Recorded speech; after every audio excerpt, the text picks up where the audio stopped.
Hideo Yamamoto had always believed that the world beyond his small island moved at a different speed, faster, louder, far more complicated than the rhythm of the tides he woke to each morning. On his patch of farmland overlooking the Pacific, life unfolded with a gentle predictability. The rising sun painted the fields gold, the earth smelled rich beneath his feet, and the clucking of hens or the groan of wooden carts marked the passing hours better than any clock. Neighbors often waved from narrow dirt paths, calling his name with the warmth of people who shared not just space, but seasons, storms, and stories. His world was small, but it was enough. Hideo worked the soil the way his father had taught him, patiently, reverently, believing that every seed carried a promise. He fed the goats before eating himself, kept his boots by the door in perfect alignment, and bowed to elders without being asked. Evenings were spent repairing fishing nets or watching the lanterns flicker across the village houses. Children laughed on the shore, old men smoked their pipes and told exaggerated tales, and the sea sang its ancient lullaby. Life was predictable in the most comforting way, but in 1941, the air changed. It began with whispers floating across market stalls, rumors of rising tensions, of foreign ships seen on the horizon, of Japan preparing for something vast and inevitable. Radios crackled with speeches that stirred both pride and unease. Young men in the village spoke more boldly, their words sharpened by nationalism. The elders, however, looked at the sea with troubled eyes, as if it carried warnings in its waves. Posters appeared at ferry docks, urging civilians to remain vigilant. A military officer visited the island school, speaking of duty and sacrifice. Even the fishermen noticed planes flying farther out, their engines cutting across the sky like unwelcome intruders. Hideo tried to keep his life steady, planting, harvesting, living quietly, but the storm brewing beyond the horizon edged closer each day. Peace still lived in the village, but its foundation trembled, and deep down, Hideo sensed that the world he knew was beginning to slip away. The morning the sky tore open. Hideo was tending his bean rows, wiping sweat from his brow as the sun crept higher. Everything felt ordinary. The hum of insects, the distant chatter from the village, the steady roll of ocean waves. Then a sound unlike anything he had ever heard sliced through the calm, a sharp, rising whine, mechanical and angry, vibrating through the air like a warning from another world. Hideo straightened slowly, eyes narrowing toward the horizon. At first he saw nothing. Then the dots appeared, small dark specks gliding across the sky in perfect formation. A chill crawled up his spine. These were not the island's training planes or supply carriers. Their movement was too disciplined, too predatory. The realization struck a heartbeat before the attack. The Zero fighters swooped downward in a terrifying, synchronized dive. Their engines screamed as machine gun fire erupted, shredding palm trees and tearing through the village rooftops. Windows exploded, livestock scattered, and civilians ran in frantic waves, their cries swallowed by the roar above. Hideo dropped to the ground as a bomb landed near the harbor, sending a geyser of flame and splintered wood into the sky. He scrambled toward a stone irrigation ditch, pulling a trembling child beside him. Dust rained into their hair as another explosion shook the earth. The smell of burning wood and fuel filled the air, thick and suffocating. From the ditch, he saw flames crawling across the thatched roofs of homes he'd known since childhood. A fisherman staggered through the smoke, face bloodied, shouting for his family. A cart overturned, spilling cabbages into the dirt like torn green hearts. The once peaceful island seemed to unravel in minutes. 10 flew so low Hideo could see the pilot's goggles, reflective, cold, unfeeling. The machine guns rattled again, stitching the earth with violence. Hideo clutched the child tighter, heart pounding in disbelief. War had not just come closer. It had arrived, and in a single morning, the quiet world he had spent a lifetime building was reduced to smoke, fire, and fear. The days after the raid felt strangely hollow, as if the island itself had forgotten how to breathe. Smoke still curled from the ruins near the harbor, drifting lazily across the sky like a bruise that refused to fade. Villagers moved quietly, speaking in hushed tones, their eyes fixed on the horizon as though expecting the Zeros to return at any moment. Hideo helped rebuild where he could, hauling timber, patching roofs, comforting frightened children. But grief had planted something deeper in him, a restlessness, a question he could not silence. On the third evening, while replanting a field scorched by falling shrapnel, Hideo paused to study the sky. A steady ocean wind blew inland, cool and predictable, stirring ash into swirling eddies. He watched as smoke from a smoldering palm trunk drifted upward, forming long, twisting ribbons that stretched across the hillside. The wind bent them, shaped them, carried them like dark fingers clawing at the air. Then something unusual happened. A reconnaissance plane buzzed overhead, not attacking, just scouting. As it approached the thickest plume of smoke, it dipped sharply, adjusting its path to avoid the rising column. Its wings wobbled, catching turbulence Hideo hadn't expected. The plane drifted off course, forced sideways by the churning air. Hideo's brow furrowed. He crouched, eyes tracking the smoke's movement. His farmer's mind, trained to read storms, soil, and seasonal winds, understood patterns most people never noticed. Smoke didn't just rise. It shaped the air around it. It created pockets of chaotic wind that even skilled pilots struggled to predict. He stood slowly, feeling a spark ignite in his chest. The next day, he began experimenting. He burned small piles of palm fronds in different parts of the fields, observing how the wind pulled and twisted the smoke. He noticed that dense, oily smoke rose slower, but expanded wider, creating a turbulent veil. Dry wood burned hotter, faster, making tall columns that swayed violently in the breeze. The island's children watched him curiously as he moved from hill to hill, lighting small controlled fires, studying each reaction with careful intensity. To them it looked like an odd ritual. To Hideo it was something else entirely, the beginning of a plan. He didn't have weapons. He didn't have training, but he had smoke. And for the first time since the raid, he felt a pulse of hope, thin and fragile, but alive. Hideo began his experiments quietly, slipping out before dawn while the village still slept. He carried nothing more than a bundle of dried palm leaves, a few oil-soaked rags, and the old farming tools his father once used. The hillside overlooking the bay became his workshop, a place where wind, smoke, and instinct guided him better than any weapon ever could. He started small. A single fire at the crest of the hill, its smoke rising in a thin gray line. Hideo studied how it bent with the breeze, how it thickened when he added damp brush, how it twisted violently when he fanned it with a sheet of woven bamboo. Each change in texture made the smoke behave differently, creating chaotic pockets of turbulence that shimmered in the morning light. Next came the reflective surfaces. He scavenged scraps of metal from the bombed-out storehouse, fragments of roofing, bent tin, even a cracked mirror. He positioned them at angles along the hillside, adjusting them like a man tuning an unfamiliar instrument. When sunlight hit them, the flashes were sharp, sudden, almost like a signal. Birds startled and scattered at each glint. If they were disoriented, what about a pilot moving at full speed? By midday, he had assembled something entirely strange. Part field, part trap, part accidental invention. Wind funneled smoke through narrow gaps between stones and palm trunks, forcing it into spirals that shimmered like phantom whirlwinds. The reflective sheets scattered sunlight into unpredictable flashes that bounced across the sky.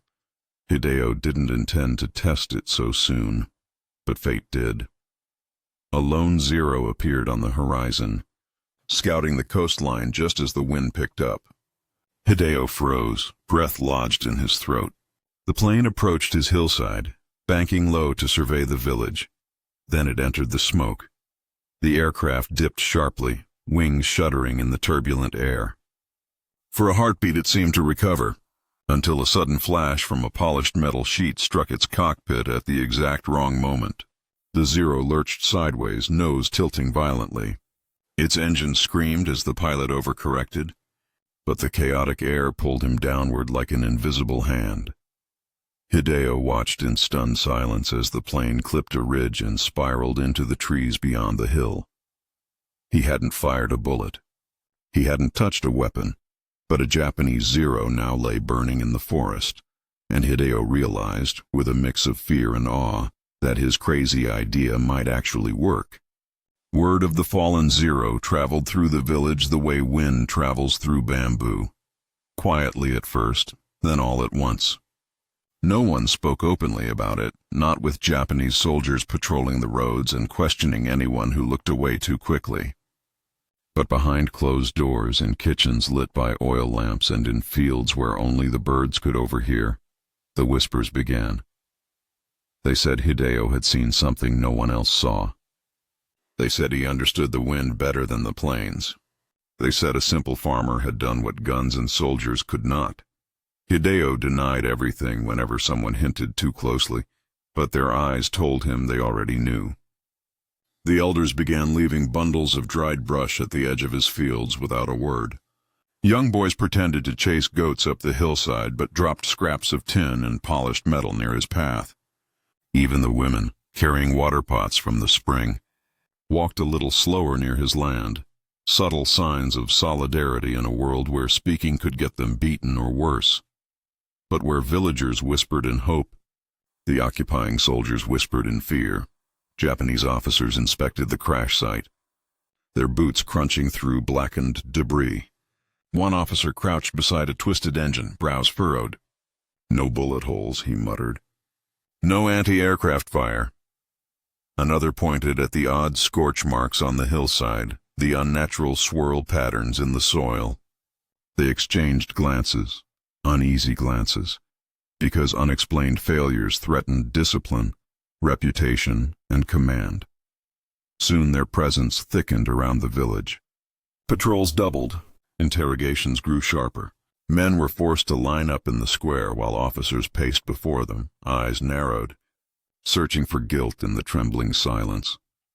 Hideo kept his head down, but he felt the weight of their suspicion tightening like a knot around his throat. One evening, as the sun dipped behind the palms, an elderly fisherman knocked gently on Hideo's door. "You must be careful," he whispered. "The soldiers know the crash was no accident. They are watching everything." Hideo nodded, though his hands trembled. He hadn't asked for followers. He hadn't asked to become a symbol. But now the village looked to him with a mixture of fear and faith. And the Japanese looked at him with something far more dangerous: curiosity. And in wartime, curiosity was often the first step toward violence. The battle did not feel like a single event, but a long, grinding season where each sunrise carried the weight of uncertainty. For 44 days the island became a silent chessboard, and Hideo its unlikely strategist. Every morning, before the first engine hum touched the sky, he walked his fields with deliberate calm, checking wind direction, adjusting trenches, and preparing burn piles he hoped he wouldn't need. But he always did. When the distant drone of Japanese Zeros crept over the horizon, villagers would scatter to shelters while Hideo ignited the first smoke columns. The air thickened into a swirling maze, confusing the incoming pilots. On the third day, a Zero clipped a hidden ridge and vanished into the trees. Hideo watched from cover, stunned but certain it wasn't luck.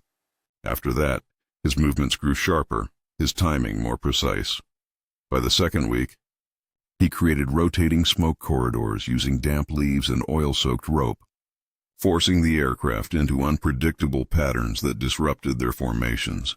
Some days brought small victories, a damaged plane limping away, or one spinning helplessly into the sea. Other days were chaos. Pilots adapted, diving lower, strafing fields, trying to catch him in the open. More than once he crawled through burning mud, heart thundering as bullets chewed the earth beside him. But with each attack, he learned something new. How shadows cast on smoke could mimic cliffs, How sudden bursts of flame distorted depth perception. How mirrors positioned at angles turned fields into illusions. By the fourth week, villagers began timing their own small distractions, banging metal sheets, lighting decoy fires, or creating sudden bursts of dust. Their quiet acts of courage layered onto Hideo's strategy, turning their isolated island into a battlefield the enemy could no longer predict. The Zeros grew increasingly reckless, pilots shouting in confusion as the world below shifted and twisted beneath them. On the 44th day, the sky erupted in a frenzy, the largest attack yet. Hideo lit every trap he had left. Smoke rose in violent columns, the air shimmering with heat. One by one, the Zeros faltered, crashing into hills, sea, and forest until the sky finally fell silent. Hideo stood trembling among the ashes, knowing he had survived not through strength but through relentless, fragile ingenuity. Word of the crashes traveled faster than the wind. Japanese commanders stationed on the nearby garrison refused to believe the reports at first, pilots claiming the sky had turned against them, that smoke walls appeared where none existed, that the terrain shifted like a nightmare. Superiors dismissed these as excuses for incompetence, but the losses were undeniable. 26 Zeros gone in less than 7 weeks. Something, or someone, was sabotaging their operations. And so, intelligence officers were dispatched to the island, their arrival announced by the heavy thud of boots on soft earth and the stiff silence that followed them into every home. Hideo watched from his fields as they questioned villagers, their sharp voices slicing through the uneasy calm. They inspected crash sites, ran fingers over charred soil, and studied the unnatural patterns of burn marks that told a story too intentional to ignore. These fires, one officer muttered, crouching near a blackened furrow. They were placed, not accidental. Fear rippled quietly through the community. Everyone knew the truth, yet no one spoke it. Hideo kept his hands steady as he worked, his face arranged into the humble expression of a simple farmer, with nothing but soil in his concern. When the officers finally reached his home, he met them with respectful bows and calm eyes. They surveyed his fields, noting the trenches, the piles of wood, the scorched grass, all perfectly explainable as farm tools, storm preparations, or burn cycles for planting. Hideo offered tea with steady hands, answering questions with the patience of a man who had spent his life speaking less than he listened. "Have you noticed anything unusual?" They pressed. "Only the planes," he replied softly. "They frighten the livestock." His simple honesty disarmed them just enough. Still, suspicion lingered. Officers began patrolling at unpredictable hours. Hideo adapted, working under moonlight, hiding smoke materials beneath loose soil, disguising reflective surfaces as broken farm equipment. Villagers diverted attention subtly, inviting officers to meals, reporting meaningless sightings, creating distractions at dusk. Their quiet solidarity formed a protective shield around Hideo, the ghost defender none dared acknowledge aloud. As intelligence pressure tightened, Hideo felt the walls closing in. One mistake, a misplaced mirror, a trail of ash, a careless footprint, could condemn not just him, but his entire village. Yet even under scrutiny, he made a vow in the silence of his fields. As long as the planes keep coming, I will keep fighting. It happened on a morning so calm it felt like the world was holding its breath. Mist clung low over the fields, softening the edges of the earth Hideo had tended since childhood. He moved with his usual quiet rhythm, checking the wind, adjusting hidden mirrors, covering last night's smoke pits, when he heard it. The distant grind of engines, not planes, trucks, Japanese troop carriers. His blood turned cold. Villagers stepped out of their homes one by one, their faces pale, their silence heavier than any accusation. Hideo didn't need words to understand. Someone had spoken. Whether out of fear, coercion, hunger, or desperation, he could not guess. Betrayal was a luxury war forced upon the powerless. Still, knowing didn't soften the blow. His hands trembled slightly as he wiped soot from a metal sheet and buried it beneath a mound of soil. The trucks stopped at the edge of his fields. Boots hit the ground. Commands barked. A squad of soldiers began spreading out, rifles slung casually in that terrifying way of men confident in their authority. At their center walked an intelligence officer Hideo recognized, the same man who had crouched over burn scars days before. His eyes now held certainty, not suspicion. "Hideo Tanaka," the officer called. "Step forward." For a brief moment the world seemed painfully still. The wind barely stirred. A single crow lifted from a fence post, its wings beating the quiet like a warning. Hideo exhaled slowly. He could run, but where? Into the sea? Into the mountains? No. Running would expose the village, confirm every suspicion, condemn them all. So he stood tall, a simple farmer facing men who believed themselves invincible. As the soldiers approached, hands on rifles, Hideo felt neither anger nor regret. Only a profound, heavy calm. He had done what he could. He had protected his home. If this was the price, he would pay it. Then, just as they reached him, the sky trembled with the distant hum of engines, Zeros approaching for another raid. And in that moment, he realized fate hadn't finished with him yet. The approaching hum grew sharper, slicing through the tension like a blade. Every soldier on the field paused, their heads tilting upward. Even the officer's command died on his tongue as the familiar shadow of a Japanese Zero swept across the morning sky. It should have represented power, dominance, control. But to Hideo, it was a final chance. Perhaps his only one. The soldiers shouted orders, scattering toward cover, rifles raised uselessly at the heavens. The Zero circled low, scanning the island for signs of resistance. Maybe it was routine. Maybe it was search. Maybe it was fate giving Hideo a sliver of time. He felt the wind shift, a small gust from the east brushing the back of his neck. A farmer would notice that. A pilot would not. Without hesitation, Hideo sprinted toward the hidden trench beside his storage shed. Soldiers yelled after him, but their shouts were drowned by the rising whine of the Zero diving lower. Hideo's fingers tore through the dirt until he found what he'd buried. A bundle of oil-soaked husks, dry brush, and a carefully placed shard of mirror angled toward the hill. He struck a match. The flame caught instantly, a hungry, furious bloom. Smoke billowed upward in thick black waves, spreading fast with the morning wind.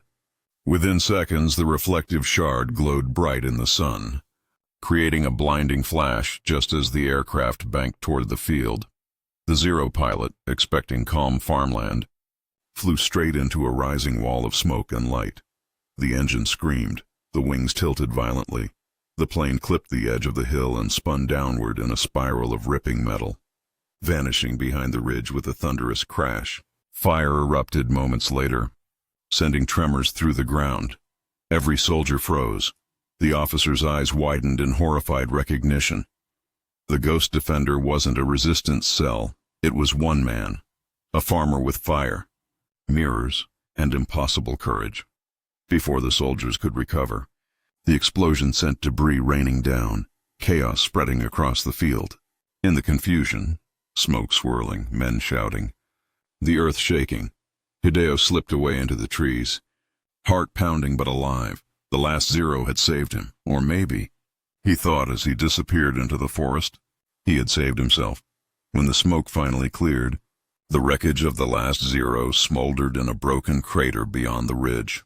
Soldiers surrounded it cautiously, rifles raised, expecting to find saboteurs or hidden defenders. But there was nothing. No traps, no rebels, no evidence of an organized resistance. Just the impossible crash of an elite Japanese fighter on a windless morning. The officers argued in harsh whispers. None dared send a report claiming a farmer with smoke and mirrors had outwitted the Imperial Air Service. The explanation would make them look foolish, weak, even superstitious. So they did what armies often do when truth threatens pride. They rewrote the story. The official report claimed the pilot suffered mechanical failure. No mention of the strange flash of light. No mention of the unnatural smoke. No mention of the lone man who vanished moments after the crash. When the troops searched Hideo's farm, they found the fields burned in uneven patches, mirroring the damage from previous attacks. Tools were scattered, his home strangely quiet. But Hideo himself was gone. No footprints, no signs of struggle, as if the earth had simply swallowed him. Some soldiers believed he fled into the forest and died there. Others whispered he had been taken by fate for defying the gods of war. A few feared he was still out there, watching the skies, ready to strike again. None of them stayed long enough to find out. Weeks later, Japanese command fortified the island, convinced that an unseen force had been aiding the villagers. Even after the farmers returned to their quiet routines, the officers eyed every hill, every plume of smoke, every shift in the wind with unease. The villagers, however, told a different story. They spoke softly of Hideo, the gentleman who tended rice fields and listened to the wind, the man who used the land itself as his shield. They whispered that he had become a spirit of the hills, a guardian who turned nature against the invaders. Children grew up hearing tales of the farmer who shot down steel birds without ever lifting a weapon. And long after the war ended, when old men sat outside under the evening breeze, they would glance at the sky and murmur, "Wherever the wind turns, Hideo walks with it." The story might have faded into myth forever if not for a dusty, unmarked folder discovered decades later in a Japanese military archive being prepared for public release. A young historian, sorting through routine documents, paused when she saw the title scribbled in fading ink, "Unusual Civilian Interference, Island Sector 12. Inside." She expected dry logistics or forgotten maintenance logs. Instead, she found fragments of something stranger, something unbelievable. There were pilot testimonies describing sudden blindness mid-flight, inexplicable downdrafts, and unnatural smoke formations rising from rice fields. There were sketches made by intelligence officers of mirrored surfaces arranged in odd angles across farmland. A red-stamped memo warned of a possible saboteur using environmental manipulation. And buried deepest in the file was a single, cryptic nickname, the Smoke Farmer. The historian brought the documents to her team, half expecting ridicule. Instead, the room fell silent as they pieced together Hideo's 44-day stand. A lone farmer who had turned wind, fire, light, and instinct into weapons no engineer could replicate. They cross-referenced local oral histories, finding villagers who still remembered the quiet man who vanished after the final crash. His name repeated in whispers, never written, as if protecting him from being swallowed again by official silence. When the research was published, it shocked military scholars worldwide. Analysts marveled at the improvisation, a civilian reshaping the battlefield through nothing but observation and courage. It challenged long-held assumptions about asymmetric resistance and forced historians to confront how many unsung figures had shaped the war from the shadows. Hideo's story finally stepped out of rumor and into history books, and for the first time the world learned the truth. One farmer, armed with nothing but smoke and brilliance, had outwitted an empire. In the years that followed, the island healed. But the memory of the man who had saved it refused to fade. Children grew up hearing stories whispered by grandparents, stories of a quiet farmer who fought not with guns, but with the land beneath his feet and the wind above his fields. Hideo became a symbol not of war, but of what ordinary people become when war gives them no choice at all. Historians debated tactics, analysts marveled at ingenuity, and military scholars dissected his methods. But the villagers remembered something far simpler, a gentleman who never wanted to fight, who loved his crops more than conflict, and who only raised his hand when the world left him no other path. In their eyes, Hideo's bravery wasn't defined by the planes he brought down, but by the love he carried for the people who lived beyond his fields, the ones he protected without ever asking for recognition. Across Japan, memorials rarely mentioned figures like him. The war's narrative centered on soldiers, commanders, and political leaders, not farmers with smoke-stained hands. Yet Hideo's story lingered in the quiet spaces between official histories, a reminder that resistance often begins far from the front lines, in the hearts of those who refuse to surrender their homes. When scholars finally restored his name to the record, it wasn't just a correction of history. It was a tribute to every civilian who stood alone against impossible odds. Hideo became more than a legend. He became a testament to the idea that heroism doesn't always roar. Sometimes it grows in silence, rising from the soil like smoke on a still morning. His legacy lived on, not through medals or monuments, but through the simple truth his life taught. Even the quietest soul can change the course of a war.